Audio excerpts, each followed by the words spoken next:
Excellence. Thriving. Resilient. Charming. Evolving. Community. Home.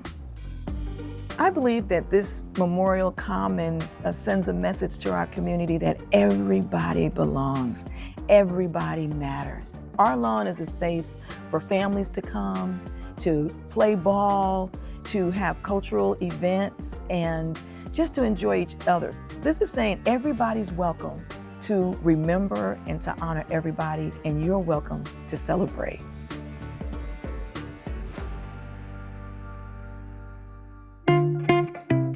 We are College Park, a vibrant city steps from Atlanta, a connecting point for millions traveling through the world's busiest airport.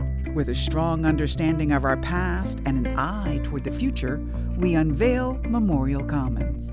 Not just a green space, but a symbol of unity, designed to give our residents a place to gather as one community. This Memorial Commons come about from the historic background of the colleges that used to be there where City Hall is now, creating a gathering place and a place to remember veterans that becomes a hub for activity. So this occasion honors the past, but also sets us up for more of what makes College Park special.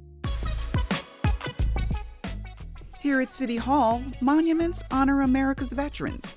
The Freedom Tree stands tall, but it's this quiet stone pillar that honors what first put the college in College Park.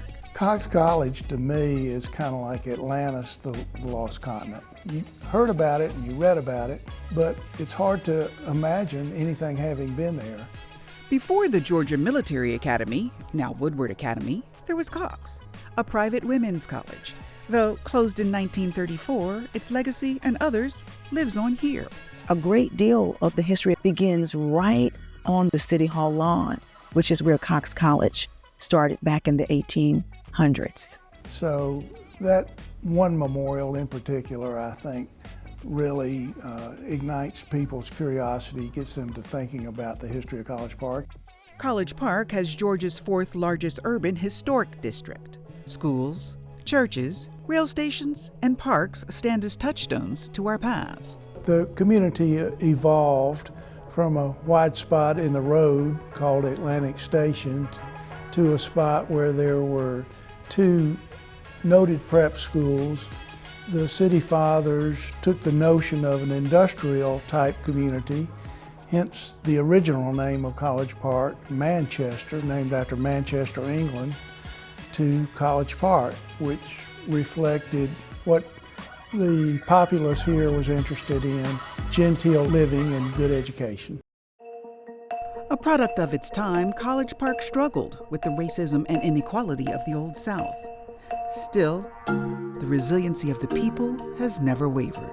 The city has partnered with Georgia State University to place historical markers that acknowledge those places and people underrepresented for far too long.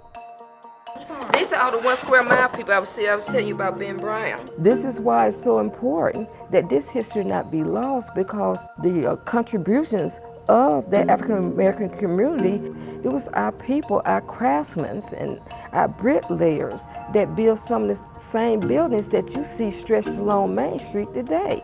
Several markers will be found just west of Main Street in an area known as 1 square mile. Here, African Americans built a tight-knit community where neighbors were like family. The neighborhood flourished for decades. That is an area that was really the only place that African Americans could live in the city of College Park prior to integration. My grandfather lived in Virginia Avenue, and I remember the old stores. I remember Price's Barbershop, the churches, and of course the people.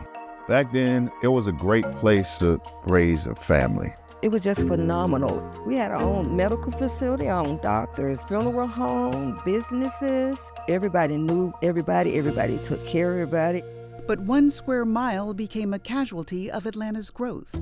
As the metro area exploded through the 60s and 70s, the airport had to expand, but at a steep cost. Thousands of College Park residents were displaced as part of the airport noise abatement program.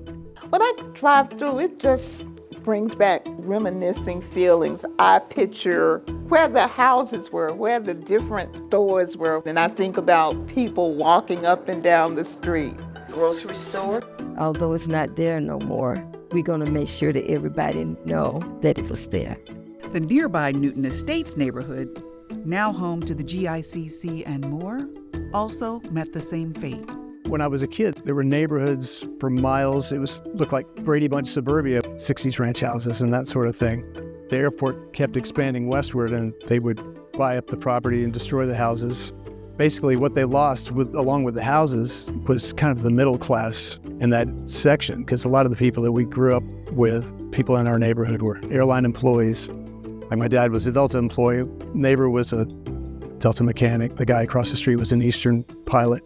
And I saw how the airport expansion just basically ate up half of the city. By the 90s, residents feared historic Rugby Avenue could be next, prompting a massive grassroots effort to get hundreds of structures added to the National Register of Historic Places. The grassroots effort that took place to save the community was impressive. It was led by a lady named Jane Randolph. She brought together the powers that be, and they together did what was necessary to have all these old homes in College Park designated for the National Registry of Historic Places. Now, there are a total of 876, not only residences, parks, monuments, that are on the historic register. This effort likely saved historic College Park as a whole. The area around Rugby and Woodward Academy, all that area, and Main Street through downtown pretty much looks exactly like it did when I was a kid in the 70s. Today, the vacant land of neighboring 1 square mile stands on the cusp of a massive rebirth. Reimagined as 6 West, the development aims to bring back the very things that made this place special.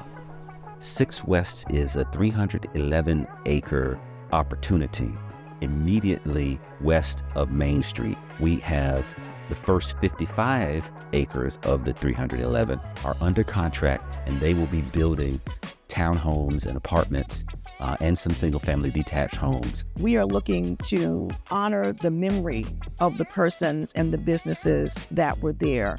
We have already ordered historical markers that will be placed throughout that area. We will be turning the barbershop into a museum, and we will also be using the duplex for a new community event space, and it will also be a historical landmark. College Park isn't just a pass-through city on the way to Atlanta, it's a destination unto itself. A place where travelers find great meals and warm smiles just outside the airport door. We have over 100,000 people who are in College Park working, and over 300,000 who pass through. Trying to better take advantage of those numbers and that opportunity is something that can directly benefit the residents and businesses. When I look at the concept of one united city, it's not a city where everybody is the same, or looks the same, or speaks the same particular language, and I mean verbally, but a city that has equity. We're looking in terms of what are the needs across the board that would give every single citizen the quality of life that they deserve.